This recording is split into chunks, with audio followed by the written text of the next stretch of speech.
योगी सरकार के 27,000 सरकारी स्कूल बंद करने और 27,308 शराब की दुकान खोलने के फैसले के खिलाफ बुधवार को आम आदमी पार्टी यूपी प्रभारी सांसद संजय सिंह ने कार्यकर्ताओं सहित मेरठ जनपद में प्राथमिक विद्यालय गोटका से प्राथमिक विद्यालय गगोल नंबर 2 तक विरोध प्रदर्शन करते हुए पैदल मार्च किया। इस दौरान गांव के सैकड़ों बच्चे और अभिभावक उनके साथ पैदल मार्च में शामिल हुए और सरकार के खिलाफ जमकर नारेबाजी की। आप यूपी प्रभारी सांसद संजय सिंह ने योगी सरकार पर शिक्षा विरोधी मानसिकता का आरोप लगाते हुए कहा कि यूपी में शिक्षा के मंदिर बंद किए जा रहे हैं। ये गरीब, दलित, पिछड़ा, वंचित समाज के बच्चों के भविष्य का हमला है।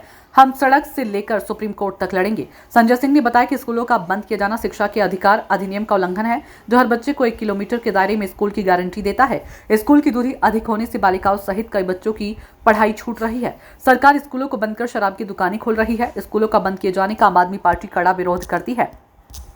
उन्होंने कहा कि जिस प्रदेश में लाखों बच्चे सरकारी स्कूलों में पढ़ते हैं, वहां हजारों स्कूल या तो बंद कर दिए गए हैं या जर्जर हालत में चल रहे हैं और दूसरी तरफ शराब की दुकानों की बाढ़ आई हुई है। आंकड़ों के मुताबिक उत्तर प्रदेश में प्राथमिक स्तर पर 1,93,000 शिक्षकों के पद खाली हैं, माध्यमिक में 3,872 और वरिष्ठ माध्यमिक में 8,714 शिक्षक नहीं है। मतलब तो यह है कि सरकार खुद मानती है कि करीब 2 लाख शिक्षक नहीं है, लेकिन फिर भी उनकी भर्ती की कोई ठोस योजना नहीं बनाई गई। कई जिलों में ऐसे प्राथमिक विद्यालय चल रहे हैं जहां सिर्फ एक शिक्षक पूरे स्कूल को संभाल रहा है। उन्होंने कहा कि योगी सरकार 27,000 स्कूलों को बंद करने की तैयारी में है। ये कहते हुए वहां बच्चों की संख्या कम है, लेकिन बच्चों की संख्या इसलिए कम है क्योंकि सरकार ने शिक्षक नहीं दिए, सुविधाएं नहीं दी और स्कूलों को खुद ही बर्बाद किया। संजय सिंह ने कहा कि ये सब उस सरकार के राज में हो रहा है जो हर दिन डबल इंजन सरकार की दुहाई देती है। जब स्कूल बंद हो रहे थे तब सरकार ने प्रदेश के खाली खजाने प्रदेश में 27,308 शराब की दुकानें खोल दी। सरकार को शिक्षा की नहीं, शराब के ठेकों की चिंता है।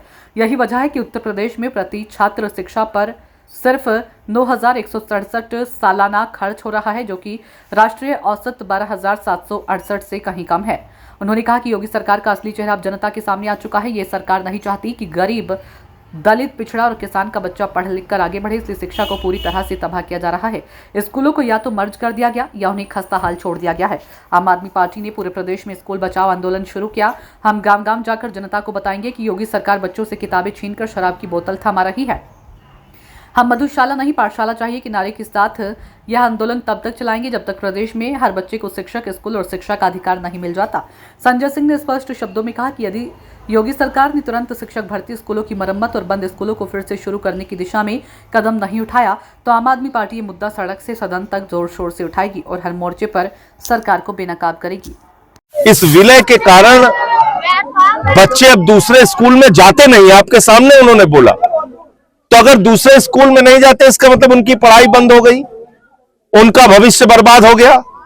तो शिक्षा के अधिकार के कानून की धज्जियां उड़ाई जा रही हैं। यहां पे 1 किलोमीटर के दायरे में स्कूल होना चाहिए, यह शिक्षा के अधिकार का कानून कहता है। यह गारंटी है, भारत की सरकार ने गारंटी दिया है बच्चों को कि आपको शिक्षा के अधिकार कानून के तहत 1 किलोमीटर के अंदर स्कूल मिलेगा, और आपने स्कूल बंद कर दिया। इस बिल्डिंग का क्या होगा? यहां बीजेपी का दफ्तर खोलोगे? क्या करोगे इस बिल्डिंग का जो जनता के पैसे से बना है? इस जमीन का क्या करोगे जो शायद ग्राम सभा ने या किसी व्यक्ति ने दी होगी? मैं पूछना चाहता हूं योगी आदित्यनाथ जी से कि भारतीय जनता पार्टी के नेताओं के बच्चे 2 किलोमीटर रोज जाएंगे, 2 किलोमीटर रोज आएंगे, पैदल कर सकते हैं ये काम? मैं पूछना चाहता हूं आईएएस अधिकारियों से, मोदी जी से और हाई कोर्ट के जजों से जिन्होंने फैसला दिया है, क्या आपके बच्चे इतनी दूर प्रतिदिन आना जाना कर सकते हैं?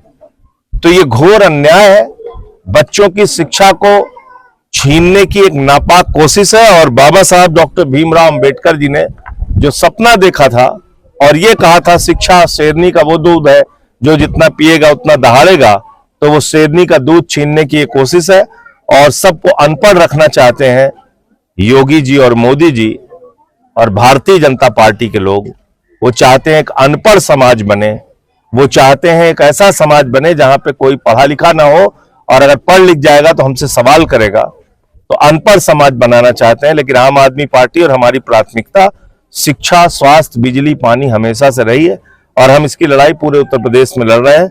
हमारे प्रांत के अध्यक्ष, पश्चिम प्रांत के सोमेन ढाका जी और हमारे जिला के अध्यक्ष अंकुश चौधरी जी इस पूरे पश्चिम के इलाकों में अलग अलग जिलों में आंदोलन चला रहे हैं और हम सब लोग मिलके इस लड़ाई को आगे बढ़ाएंगे। मैं 21 तारीख से संसद चल रही है, वहां भी ये मामला उठाऊंगा, सुप्रीम कोर्ट में भी इसकी लड़ाई लड़ूंगा, सड़क पे भी लड़ाई लड़ूंगा। तो सड़क, संसद और सुप्रीम कोर्ट हर स्तर पे बच्चों का स्कूल बचाने की लड़ाई लड़ेंगे। अच्छा, ये तो योगी सरकार की कानून व्यवस्था को, उत्तर प्रदेश सरकार की कानून व्यवस्था पर क्या कहेंगे? कानून व्यवस्था नाम की कहाँ चीज बची हुई है?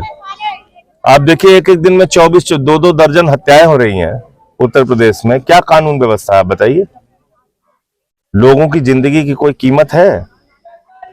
मार पीट, लड़ाई झगड़ा, हत्या, बलात्कार, ये तमाम घटनाएं हो रही हैं प्रतिदिन। अभी सर कावड़ चल रही है यहाँ पे, और आप भी देख रहे होंगे कुछ वीडियो इस तरह के आ रहे हैं मतलब कुछ गुंडे उत्पात नहीं करना चाहिए। देखिए, हम बाबा भोले शंकर के नाम पे श्रद्धा प्रकट करने के लिए कांवड़ मनाते हैं, पूजा अर्चना करते हैं श्रद्धा के लिए, भगवान की भक्ति के लिए, और उसमें किसी के नुकसान पहुंचाने का तो कोई कारण ही नहीं बनना चाहिए। अभी जैसे ढाबा तोड़ दिया गया, बताइए, वो महिला बिलक बिलक के रो रो के कह रही थी, कितनी मुश्किल से काम करके उन्होंने वो ढाबा अपना खड़ा किया था, उसको तोड़ दिया।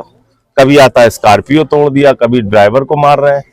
तो ये चीज बिल्कुल ठीक नहीं है। और कम से कम भोले शंकर को मानने वाले लोगों को तो अपना मन और हृदय विराट रखना चाहिए।